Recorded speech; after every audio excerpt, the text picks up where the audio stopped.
Hey guys, how's it going? Hope you're doing well. My name is Crown, and today I'm going to read you some very interesting stories that I hope that you're gonna love. And now, without further ado, let's go!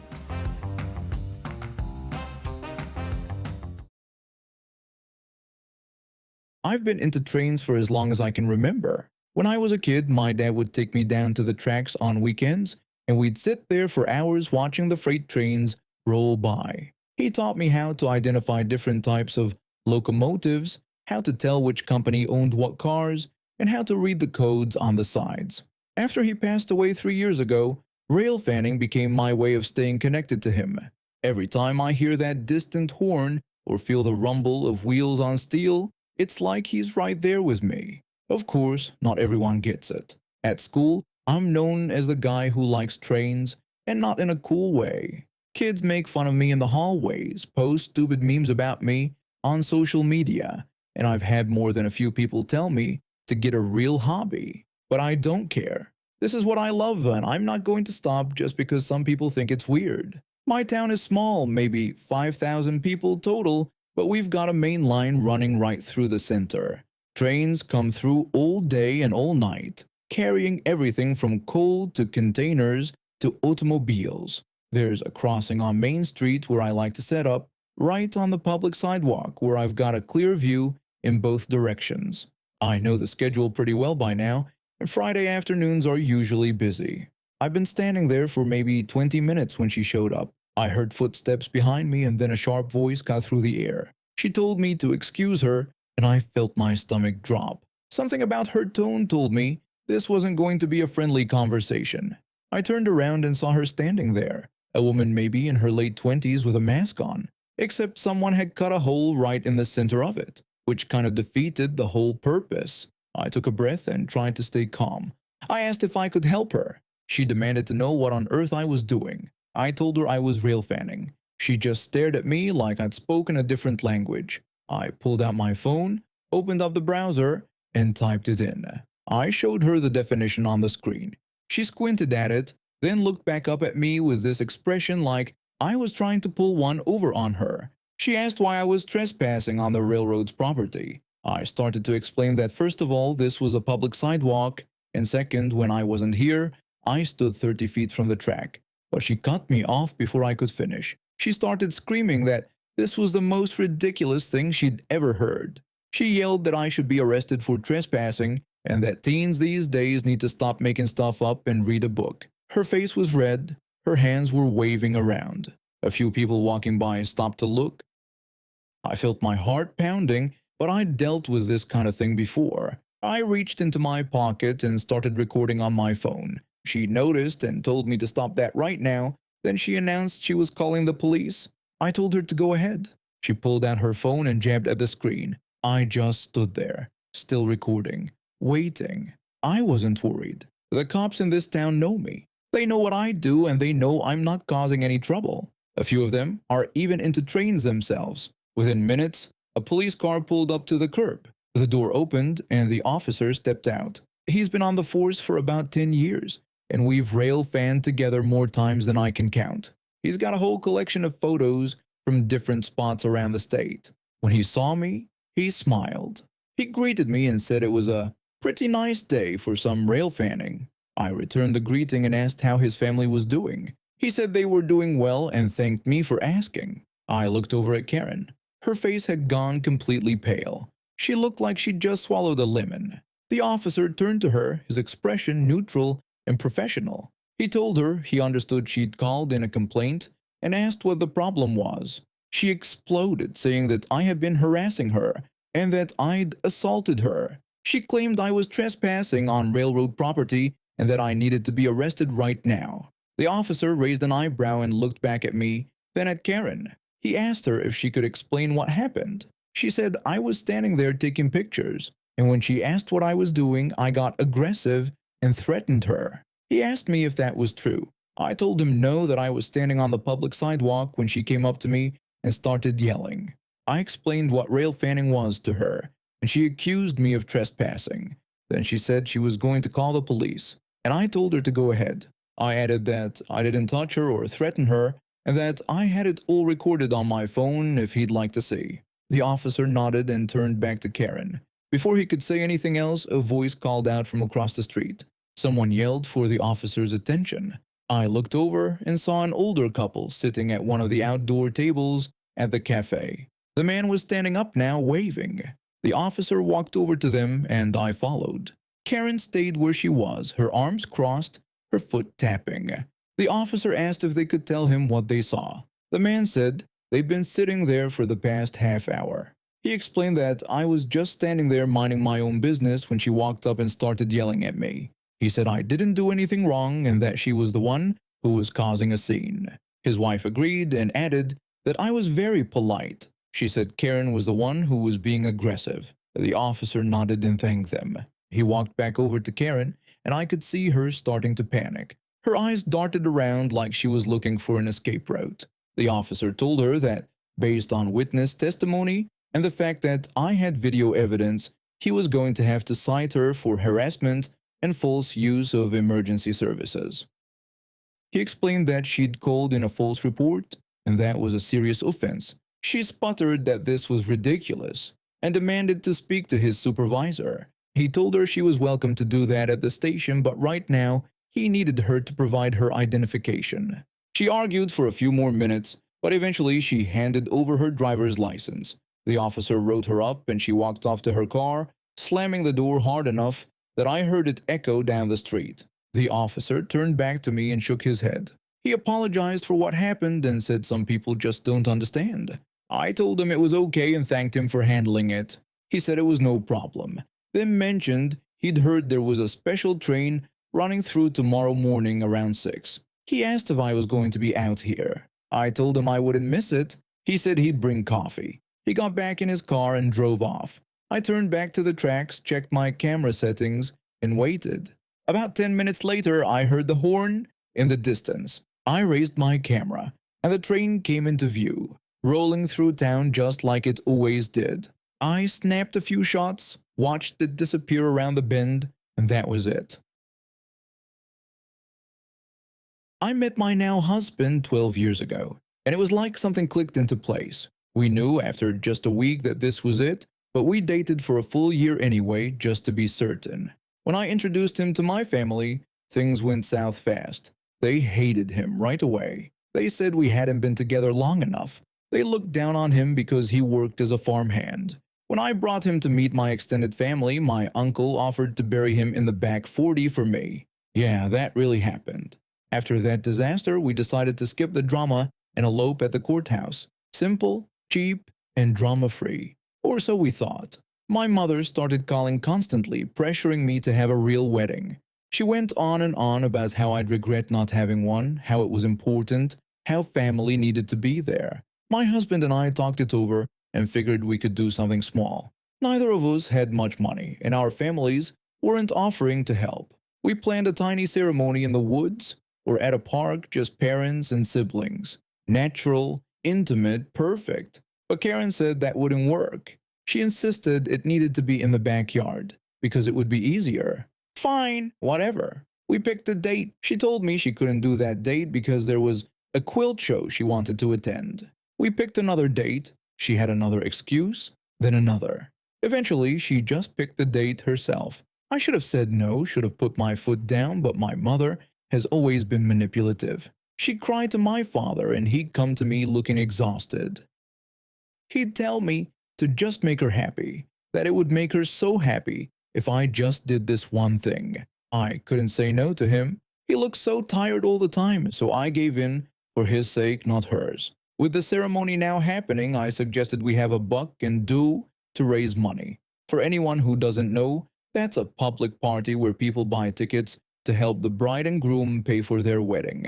There are games, music, dancing, and lots of drinking. It's fun, and it would help us afford the bigger party we were now planning for everyone else. Karen said no. She told me I had to have friends for that kind of thing and that no one would want to come to my buck and dough. I felt like garbage. She kept going, saying my extended family would never go, and his family lived several hours away, so they'd never come to something so trivial. She beat me down about it until I gave up. I was so depressed I could barely function. You're probably wondering why I kept including her in everything, But the truth is, I had no idea what I was doing. I'd never planned a wedding before, and my mother was the only person I could ask. Plus, there was this tiny, stupid part of me that hoped maybe this time she'd put me first, that maybe we could bond over this. I was wrong. I wanted to save money on a cake and just bake one myself, something fun and homemade. But she said it was too late because she'd already told my aunt she could make the cake. The cake turned out fine, just a simple vanilla slab cake. Nothing fancy. But my aunt got really insecure about it and accused me of hating it. Turns out my mother had told her I hated it, which I didn't. When it came time to shop for a dress, I wanted something I could use again. A nice sundress. I'm not skinny, I'm thick with curves, and finding clothes that fit my hourglass body is already hard. A custom wedding dress would cost a fortune. A sundress from a plus-size store was the plan. My mother got all excited and said she knew the perfect place. She went on about how now she could tell all her friends she helped pick out my dress. My dad tried to reassure me. He said I should just go with her and that I didn't have to buy anything if I didn't want to. My mother is very thin and looks like she stepped out of a catalog. So naturally, she took me to a wedding dress shop that only carried petite sizes. The woman at the store took one look at me when we walked in and told us they didn't carry anything in my size, and she didn't know who did. I was embarrassed. My mother laughed the entire 4-hour drive home. She told me what did I expect, that wedding dresses were for skinny women, and I'd either need to lose weight or do something else. I told her I wanted a sundress. I told her to take me to a plus-size store. Instead, she drove me 4 hours away to a petite shop and refused to go anywhere else. I bought a lavender dress from a mall kiosk a week later. I told her it was lavender and she'd have to deal with it. I was done. My husband was angry with me for letting things get so out of control, but by that point, the wedding was a week away. We'd already given my father money for the party, which was going to be a potluck barbecue with surprise pizza and beer. We decided to just write it out. We didn't want a priest or pastor, just a justice of the peace. My dad said he knew someone and had it covered. The day before the wedding, we met a sketchy-looking pastor who handed us a piece of paper with the ceremony my mother had picked out. Right in the middle was the strangest, most inappropriate poem. My husband and I locked eyes and tried not to laugh. My mother was thrilled. She gushed about how now she could tell her friends she picked the ceremony too. The wedding was set for noon. The morning of, my husband's family arrived, his parents, and 2 brothers. But my mother was nowhere to be found. Just my dad and brother were there. I asked my dad where she was. He muttered quietly that she'd gone to a quilt show and wouldn't be back until that night. I found out later that she'd told the pastor the night before that the wedding wasn't until evening, without telling us. So we waited. We laughed about how absurd it all was. 6 p.m. rolled around and the pastor showed up. My mother arrived about 20 minutes later laughing. She said we couldn't start until she had a shower and got dressed. I told her this was completely unacceptable. I explained that she knew when this was supposed to be and that she deliberately disrespected us and his entire family. She said I was being ungrateful. We stood in silence while she got ready. When she finally came out, I asked her if we were allowed to start now, if she needed a snack, if she'd gone to the bathroom first. I'm normally never rude like that, but I was done. She looked embarrassed and gave a fake smile, saying it was fine. The man started the ceremony. When he got to the weird poem, all of us lost it. We laughed so hard. My dad and my husband's parents were roaring. My mother hissed at us to stop, but we couldn't. It was perfect. After the ceremony, she went to sulk in her room. The party the next day was amazing. We did everything we could to have fun. My mother kept trying to get me to hide away and clean the house while everyone else enjoyed themselves. She told me I should really be doing the dishes while people were there. I laughed, shotgunned a tall boy of beer in front of her with my husband's cousin, and suggested we all have a bonfire. She huffed and dragged my dad inside to yell at him. Later, she sat at the fire and started telling embarrassing, traumatic stories from my childhood in front of people who barely knew me. My husband and I, pretty tipsy by then, decided to round up anyone who wanted to go to the local bar. Everyone was tired, so just the 2 of us walked to the bar in our wedding clothes. It was incredible. We told everyone about our marriage. I ran into old teachers, classmates, even the former mayor. People bought us drinks all night. We played darts and pool. When we got back at 3 a.m., we cleaned up from the party and started the campfire again to cook breakfast. We heard all about how cringy my mother had been after we left, and how my husband's aunt had told her off before going to bed. That whole experience made me realize my entitled mother would never change. She would always disrespect me. I went 10 years with no contact after that wedding. We've only recently started talking again, and this time I set the boundaries. There isn't a thing she can do about it. I'm a 52-year-old man who works as a butcher at a pork processing plant.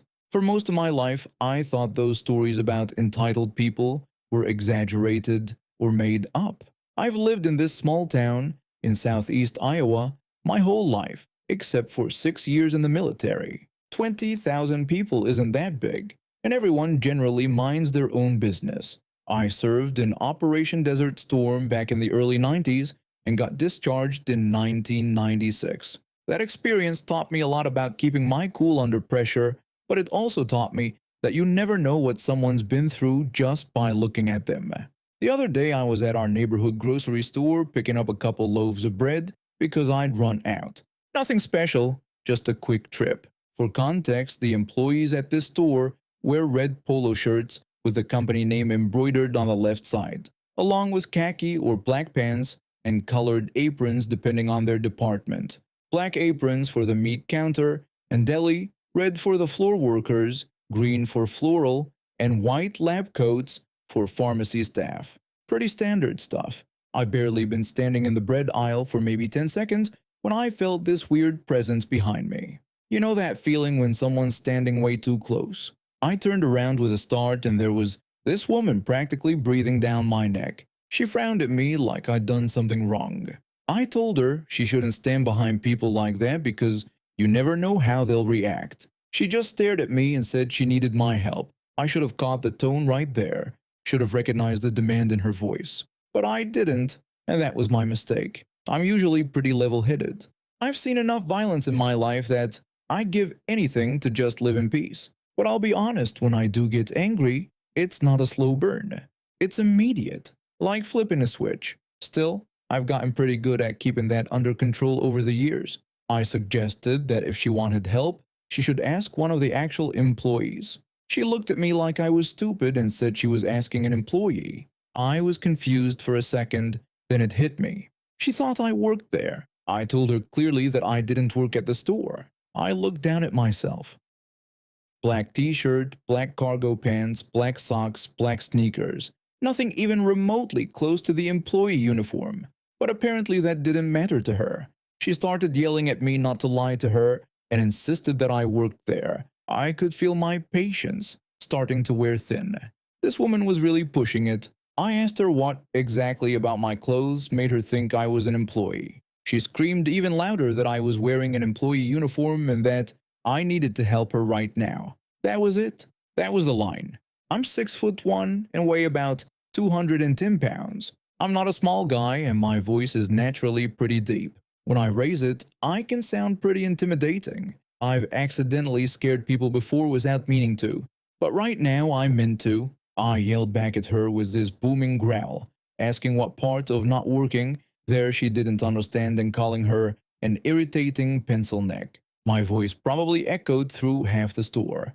The woman looked shocked for a second, then her face twisted up in anger. She actually balled up her fists and got into this aggressive stance like she was about to fight me. I noticed a couple of employees had gathered behind me at this point, probably drawn by the yelling. I just stared back at her, completely calm now. I gave her a fair warning that if she swung on me like a man, she'd better be prepared to take a punch, like a man. She relaxed her hands. For a second I thought maybe she'd come to her senses. Then she hauled off and slapped me hard across the face. My glasses went flying and I felt a sharp sting on the bridge of my nose. When I touched it, my fingers came away with a little blood. She was actually laughing, standing there cackling like she'd done something clever, like she thought I wouldn't do anything back, because I was supposed to be some kind of gentleman or something. She turned to look at me with this smug expression on her face. I slapped her right back across the face. Not hard enough to really hurt her, but enough to put her on her butt. I told her calmly that I'd warned her. She sat there on the floor for a second, looking absolutely stunned. Then she scrambled up and pointed at me with a shaking finger, screaming that she was going to have me arrested. I just smiled. A real wide smile. Then I pointed up at the security cameras installed at both ends of the aisle. I wished her a nice day and called her a witch. I picked up my 2 loaves of bread from where I'd set them down and walked to the front of the store to pay. Behind me, I could see her walking toward the office in the back, probably to complain to management. The cashier gave me a sympathetic look when she rang me up. I guess she'd heard the commotion. The next day, I ran into one of the store managers at the gas station. He recognized me and came over. He told me he wanted to let me know that they'd reviewed the security footage from yesterday. I asked him what happened, and he explained that they'd suspended that woman from the store for 30 days. He apologized for what had happened to me. I thanked him and appreciated his help. 30 days might not sound like much, but in a town this small with limited shopping options, it's a pretty big inconvenience. And now we have reached the end of today's stories. Thank you for watching, and see you next time.